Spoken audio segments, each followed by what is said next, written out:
Welcome back to the Yankee Beat Report, the 2025 WFUV Sports Yankee Beat Report. This time, it's a somber occasion for all of us to get together here in the Rose Hills studio. A Yankee funeral, a 2025 Yankee funeral. I don't want to preface too much here. I'm sure if you're tuning in, you are aware the Yankees lose to the Toronto Blue Jays in 4 games in the ALDS. Hasn't gone incredibly well for Toronto since then. We can get to that briefly toward the end. But for now, a Yankee season ends once again in disappointment, once again in confusion, in sadness, in anger, a lot of negative emotions. But first, I want to introduce my other resident Yankee beat reporters for the 2025 season, Tucker Austin, Owen Kelty. Welcome, guys. I think similarly to me, it's a bit of a somber attitude toward the New York Yankees over the last week and a half or so since their exit. I'll start with you, Tucker. Where are your feelings right now on this team, just from an emotion standpoint? I'm just really disappointed, Chris, because, the team had so much talent, and you add so much at the deadline. Between Caballero, Rosario, Doval in the bullpen, Bednar in the bullpen. You brought in so many pieces, and then they go on a huge winning streak against teams that, yes, they were supposed to beat at the end of the season, but, they rolled into the postseason with a lot of really high expectations. And it's a team that, for the most part, was in the World Series last year. So, of course, the expectations were high. They were missing their ace all season, Garrett Cole, and it was really weird because I traced this back to what I would say or what I said in March, and it was that I didn't like the feel of the season from the get-go because there was no Garrett Cole and because Juan Soto was across town. It just felt so odd compared to 2024. From the beginning, I never really thought that they would win the World Series in 2025. I thought maybe they could go back because ideally you want to match the success that you had the year before. But, oh man, and especially the way that the Blue Jays have been handled by the Mariners in the ALCS so far. Obviously, the Blue Jays won last night as of this recording, so maybe a little bit of fight back there. But still, the first 2 games were embarrassing for the Toronto Blue Jays. And it makes it look even worse on the Yankees that they lost to a Blue Jays team that didn't have a number 2 starter. It was really just a layover and die type of postseason by these Yankees. And so I think just the general feeling is extreme disappointment. Yeah, and disappointment has to be the word. I think naturally when you go into the postseason for baseball, just the nature of the MLB playoffs, it's so random, and truly any team could beat any team. So if you get in to the playoffs, regardless of where your chips stack at the end of the regular season, you feel like you have some sort of chance, even to win the whole thing. I think going into this postseason, I thought if the Yankees found themselves in the same position against the Dodgers as they did last year, things could go differently. Obviously, things went very differently. Owen Kelty, how are you, first of all? You didn't get a chance to cover stuff in the ALDS. You were there for Game 3 of the wild card. Were you there for Game 1 or 2? Or I was there for 2 and 3 of the wild card. So you went undefeated this postseason. I did, 2-0. Did not make it to the ALDS. Thank Fordham University for scheduling midterms in the middle of the playoffs. So my first question to you would be, you saw how amazing the vibes were, just how great that atmosphere was after Game 3 of the wild card. Can you talk about the vibe change from then into Game 4 of the ALDS, and a bit of a resurgence in Game 3 of the ALDS as well? If you look at from Game 3 to Game 1, even the vibe change of just the feeling going into Toronto, team couldn't hit it all, and then once Judge struck out with the bases loaded in that game, it felt like back to all season. The season was disappointing, obviously, in the end, but it was kind of expected. If you looked at how many games that we watched, how many games most Yankee fans watch, lost them all year. Bad defense and couldn't beat the division. Beat the Red Sox, but Blue Jays owned them all year, swept them in Toronto, dominated them in Toronto all season. So really needed to win one of those 2 games in Toronto. Embarrassing effort, I think, from them. Get blown out twice. And then that Game 3 kind of gave them hope again. You thought, hey, they have the starting pitching advantages. They won Game 3 on that amazing Judge hit, go into Game 4, and then it was the same as usual in Game 4. Jazz makes that error, bats can't get going, and it's the same thing as always with this team. I think really after that game, years past I've been devastated after the Yankees get eliminated. I was just kind of just like, all right, well, it's the same thing as always, like whatever. Nothing's going to change. Like, look at how bad the defense has been the last couple of years, look how bad it was this year. Like, Jazz is going to probably get an extension. He bats 100 in the playoffs. I think he's 11 for 60 in the playoffs. The guy's been terrible, but they're going to reward him with an extension. Anthony Volpe, horrible all year. Today they're like, oh, yeah, I mean, he's been hurt, but hey, he's going to be the starting shortstop next year with no competition. It makes no sense. One of the weirdest parts of the press conference, and we could talk about Brian Cashman and Aaron Boone today had the press conference, but that was today, Yeah, right? it was today. A lot of stuff comes from that, and also not a lot of stuff comes from that. We can talk about that, but one part of it that really was perplexing to me was that conversation around Volpe's injury. Boone gets asked about it and asked if that changed his perspective his perspective or how he saw Volpe's season this year, and he said no. To me, that's him just saying Volpe's not very good. Yeah, it makes. Is that not what he's saying? Well, him coming out all year and being like, "Oh no, I don't think this injury is affecting him," is just basically saying, "So the guy stinks." Yeah, like, I don't. All these errors are just because the guy isn't good at baseball. There's such an unuseful excuse. Yeah. Like it's and even another quote that really frustrated me in a similar vein was Cashman saying you have to pitch to your best ability in the playoffs. That obviously didn't happen in the ALDS. They didn't hit either. Guys who consistently hit in the postseason didn't hit. Guys who people question if they can hit in the postseason did produce. The picture that Cashman and Boone paint after the fact, and especially it's so prevalent in that quote, it's like they won the World Series. It's like things went well. It's like, oh yeah, if everyone who doesn't usually, everyone says, if everyone who the fans get on for not producing did produce, and guys who usually produce didn't, and the pitching, it just wasn't that great in the ALDS, but that was more by chance and by luck. It's like they almost make it like it's not their fault. And there's in this quote, you have to pitch to the best of your ability. That obviously didn't happen in the ALDS. Guys who consistently hit in the postseason didn't hit. Guys, people question if they can hit in the postseason did produce. That is totally negating and totally escaping consequence, responsibility, all of that. It's almost like making it, and Tucker, jump on me here. Yeah, it makes it like it's some magic or voodoo that is causing the Yankees to produce in the way that they are, and not the cold hard facts of what happened. It's not. It's certainly not an answer that I think the members of the media were looking for, because it's an answer that you could have easily gleaned that from looking at the stats. You look at the box score from the postseason, and you can pretty obviously tell, as like Joe Random on the street can go on Baseball Reference and look at the fact that the Yankees starting pitching did not perform as well as they expected in the ALDS. Hitters like Aaron Judge, who had struggled in the postseason previously, had an excellent postseason this year. That's great.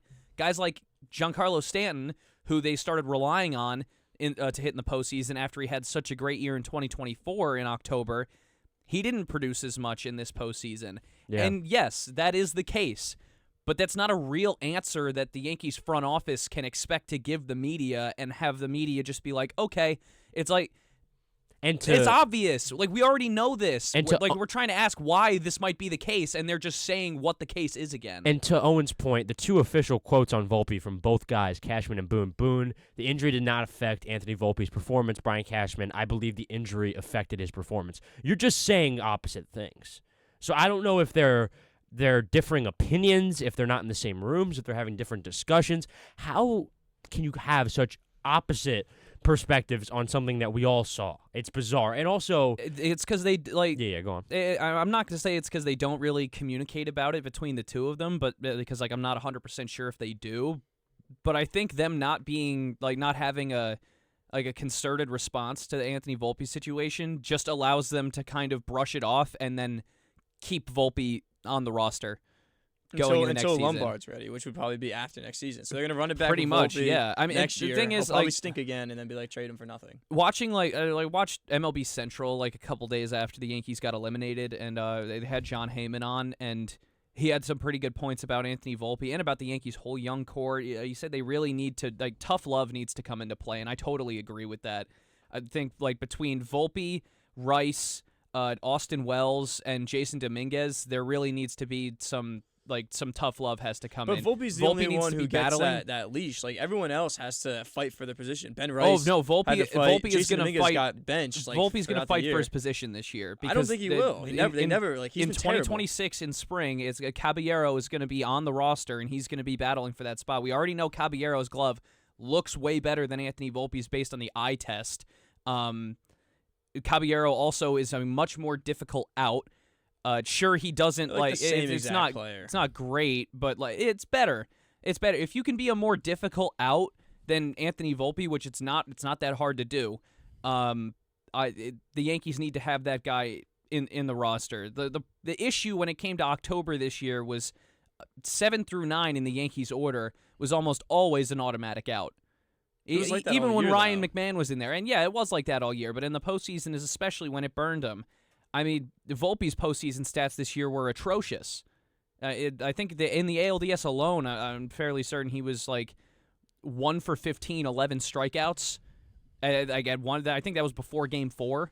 And that narrative completely shifted because defensively and offensively in the wild card, he was playing back into his position at shortstop. It fell after the wild card. He had re-cemented his spot at shortstop, regardless if he deserved to be there. I sort of don't think he did, but regardless, maybe the labrum comes into play in the ALDS. But cortisone shot that wear it seems, off. I that still seems think- rather convenient, don't you think? Sure, it's convenient, I guess, but if it happened, it happened. There's not really much you can do about it. Like if it did, But if that is the case, I don't think Tucker, the Yankees are lying about the fact that he had a labrum tear. And that no, it but I happened, could like, see at a them being specific time. disingenuous or lying. I guess if the move was to put Cabby, the move was to substitute Cabby in that role at shortstop in the ALDS, and they didn't do it, thinking Volpe wasn't hurt. They underestimated Like, the injury, really? and they don't want to look stupid now. How much of a difference are we talking about with like Caballero and Volpe? Like, if you're trying to win a championship, like, why are those your two options at shortstop? There has to there has to be a better option. You're making a fan base argue over like coughing baby versus coughing baby. Both of them are not good, like great baseball players. Sure, Caballero like occasionally gets a hit and his glove's a little bit better, but like we're not talking about elite players here. Like both of them, that if that's your shortstop battle going into next year, like that's a disappointment. There needs to be someone brought in that can actually be a threat to either of them. And I 'Cause think both those guys are George not. Lombard is that guy. Not now. I don't think next year. I mean, He's struggling what are in they Double waiting A. for? I mean, Anthony Struggling in Double A. Volpe isn't a full free agent until 2029, and I think it's just arbitration every year until then. But arbitration is not gonna help him, right? The team is maybe worth will like a little $15 billion, and we're counting pennies here with Anthony Volpe. I mean, like if they really ever want to win a championship, they're gonna have to go out and spend money like the Dodgers, and they're never gonna do that because Hal Steinbrenner doesn't care about that. But then he'll come out and say, "Oh, I want to win a championship." Cool. Then don't have Anthony Volpe as your shortstop. Well, I going thought every us leaving Game 4 after they were eliminated, me and Tucker took the subway home. I thought Tucker made a really interesting point, amongst others that he made, talking about how spread out these contracts are with this team, whether it's Stanton, whether it's Cole, whether it's Judge. It totally changed my perspective on how I see how they spend money, because to me, It's not all at the same time like the Dodgers do it. and when you It's said that, kind of yeah, because spread over. that just reminded me of Yeah. it because Owen said it, because the Dodgers will spend money all at the same time, all together to Except- create a roster that's worth winning. They're all at the same time is also 10 years in the future. But also, like, but to your point, the I point think still stands. there's a motivation problem where these contracts and these superstar players feel more like amusement park attractions than they feel like assets into a winning organization.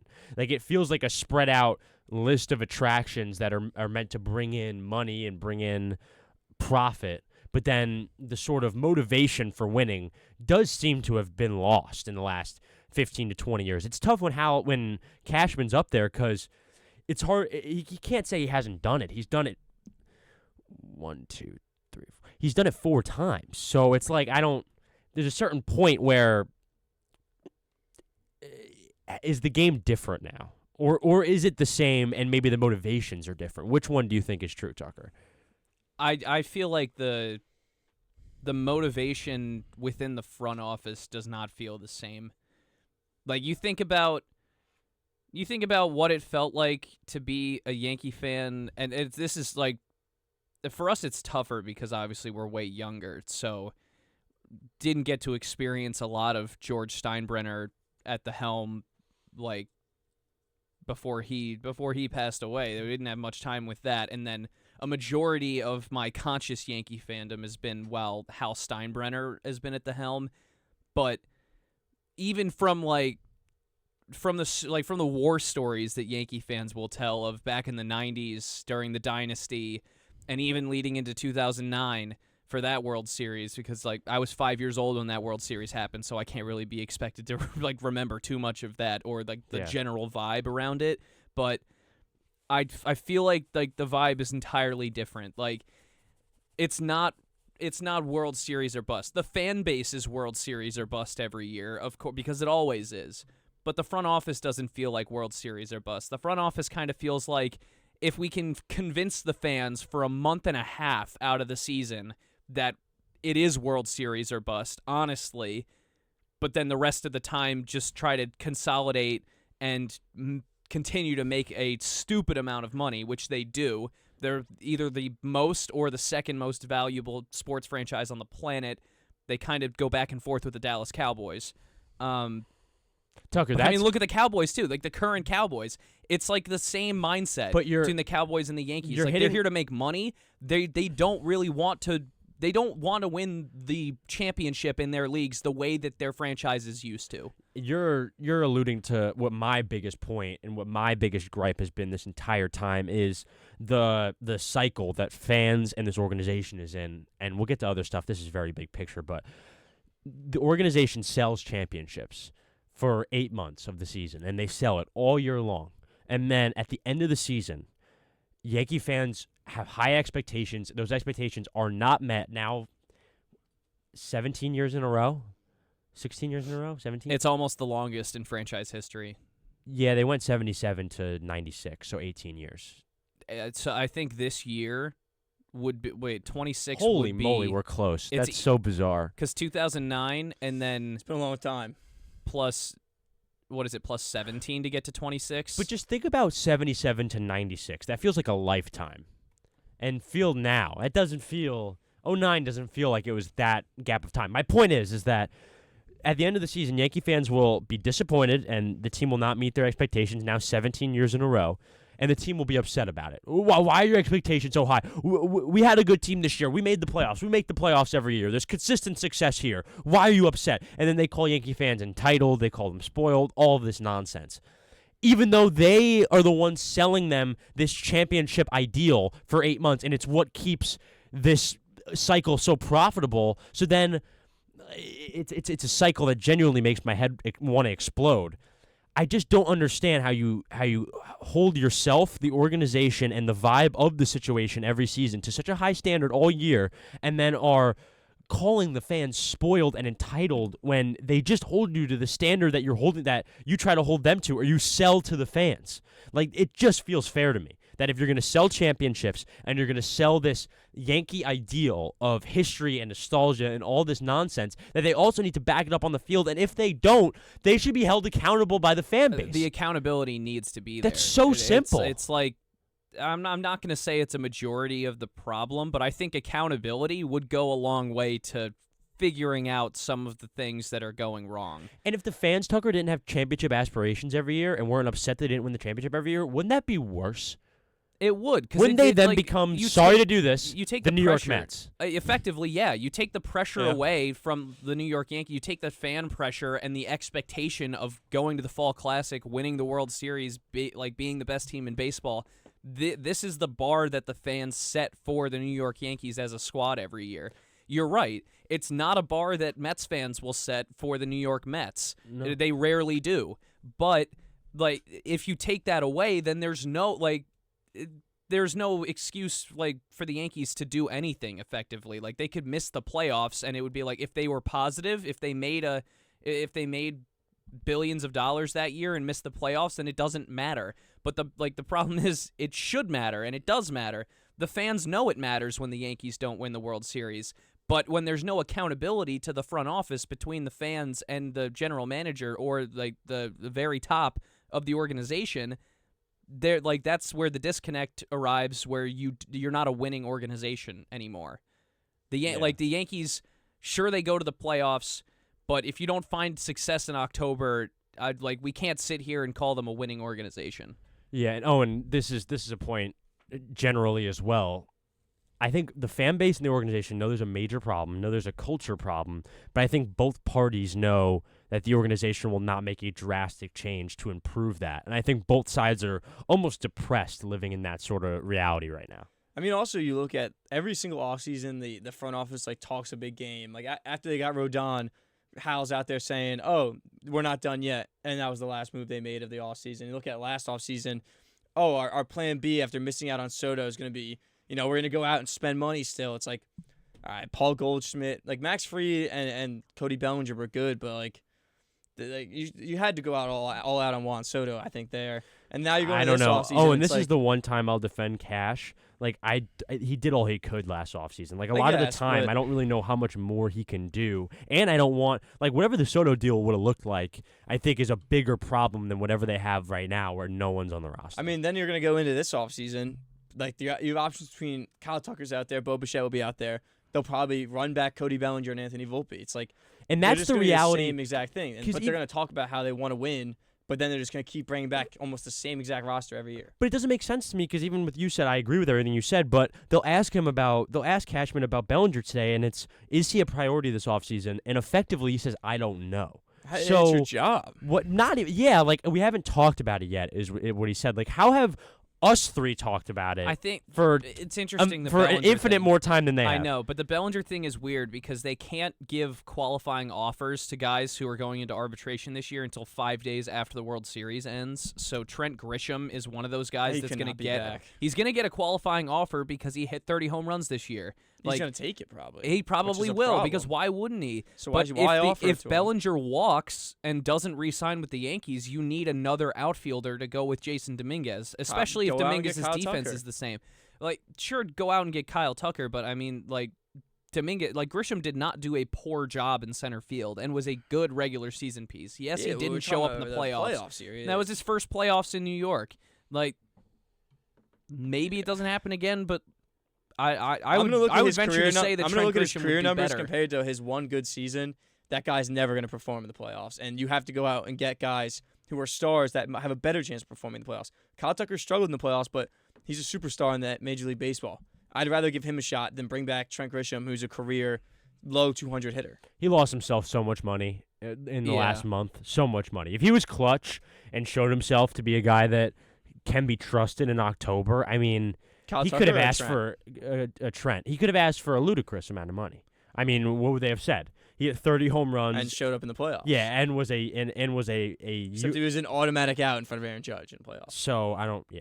So would not be opposed to bring back. Can we talk about really quickly? Can we talk about how Derek Jeter said the unsaid on the air on Fox after the Yankees lost? I don't have the quote in front of me, but effectively what he said was that Aaron Boone does not make all of the decisions on his own. How many times do I have to hear people say that and make it sound like it's this behind the curtain, brain-changing information? Yes. And they're also obviously all on the same page. Susan Waldman said that every single time. They're on. Boone agrees with everything the front office agrees with, and the front office agrees with everything Boone agrees with. How is that not more of a problem? But it's never going to change. It's Cashman has a job for life, and Aaron Boone, and so something drastic happens, will be the manager. This is even a point I have. That's where the accountability has to come in too. They have to be held accountable at some point for the lack of success, or at least the lack of success in the postseason. Because what was it? He won 100 games in each of his, or 2 of his first 3 seasons, or maybe each of his first 3 seasons as manager. That's because he inherited a really talented young team, and then they continue to go to the playoffs, but just continually lose. They finally went to the World Series last year, but that was only after completely missing the playoffs the year before. It's there have been a lot more bad moments with Aaron Boone as the manager of this team than there have been good moments. And we've been saying the entirety of the postseason, every single October, Aaron Boone cost the Yankees at least 2 games because of poor managing. But when you get rid of Tucker, when you get rid of Boone, you got to get rid of this analytical mindset they have as well. Because I feel like aside from it making them feel smarter than everyone else in the league, what benefit does it have? It's not winning them games. It's not giving them an edge in the postseason. They actually seem to be on the opposite end of having an edge on the postseason. It seems like they're always the ones who don't know what's going on or what works or what succeeds in the postseason. What benefit does the analytics have? And this much analytics, if it's not bringing any success, and again, as I said, all it does really is make them feel smarter than everyone else. Well, ideally, No? it's supposed to bring They think they're smarter than everyone getting else. matchup. That's what I mean. Getting the right matchups that you want is supposed to bring success. But if you're gonna swear by analytics, it better work every single time because it's mathematics, right? If it's mathematics, it's gonna work out the same way every single time, no matter how you do it. Like if you bring a righty pitcher in against a righty batter, that righty pitcher should retire that righty batter every single time because that's what the analytics say will happen. But the problem is baseball is not boiled down to a straight mathematical game. No. There are things within the game of baseball that cannot be corralled by mathematics and analytics. And if they're trying to break out of a World Series drought that is and is very quickly approaching the same length as the 70s to 90s before the 90s dynasty, look at who was the manager during that 90s run. It's Joe Torre. Is Joe Torre an analytics guy? No. Joe Torre is a baseball manager.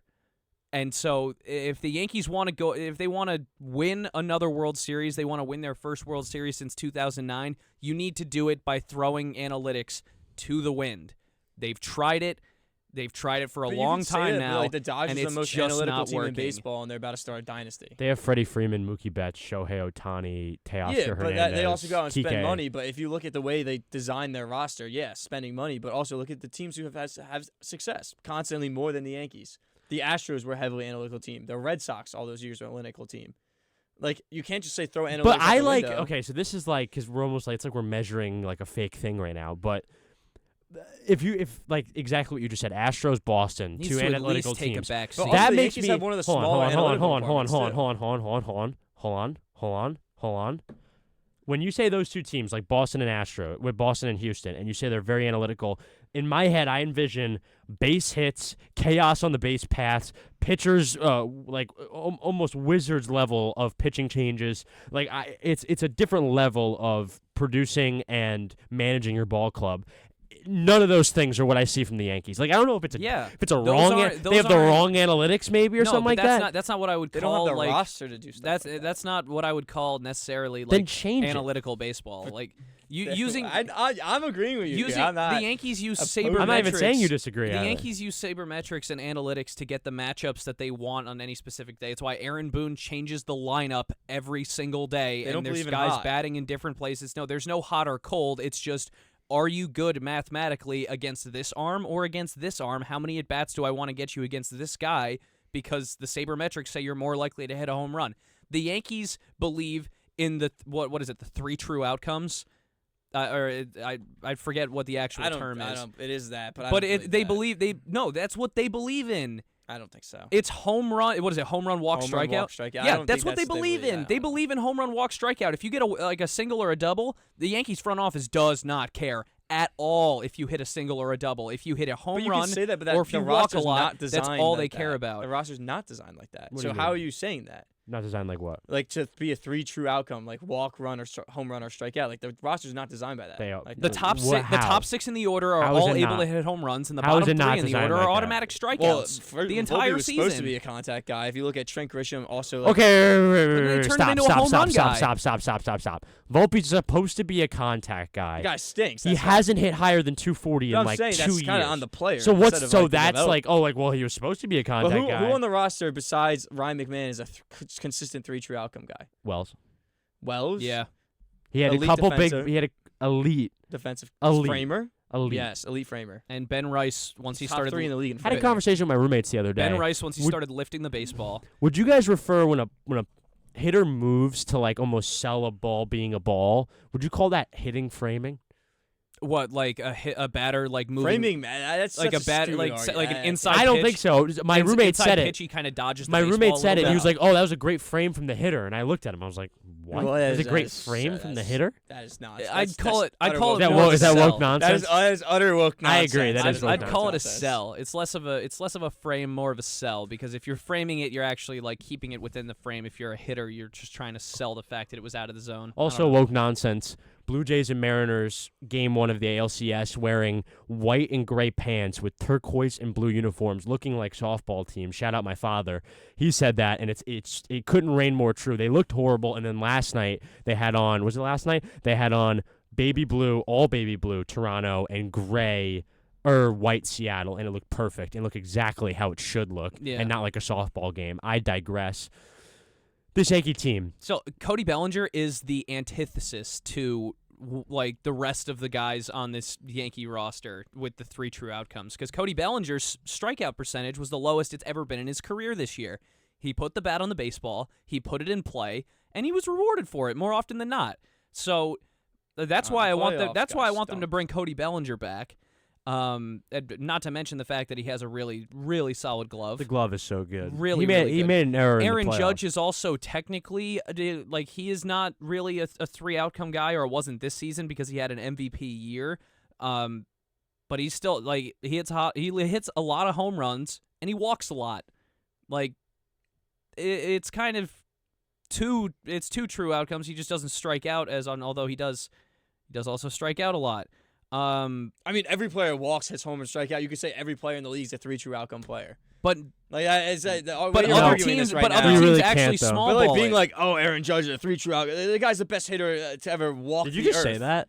Yeah, he's I didn't hear- I arguing that didn't- Aaron Judge that is was- in a way yeah, a 3 no. true outcome player. You could say, He all right, defies then it. every player is a 3 true outcome player. He Like, defies that, obviously. being like, oh, he hits for an and average. to but his he's a 3 true to outcome Owen's player. point, he had so many base hits this postseason, like almost to an He annoying did. amount. He did. In the last game, they get eliminated. I went to go look at the box score because I'm like, maybe he didn't play well in that game. 2 hits. Like, what am I supposed to be mad? So I do leave the base loaded. Judge Don't Bellinger, that. In and the then eliminator? No, no. Judge, Yeah, no, I Judge know. Bellinger, and you go down the rest of the line, and it's literally all the biggest thump that you're thinking to ask out of any of these guys when they come up to the plate.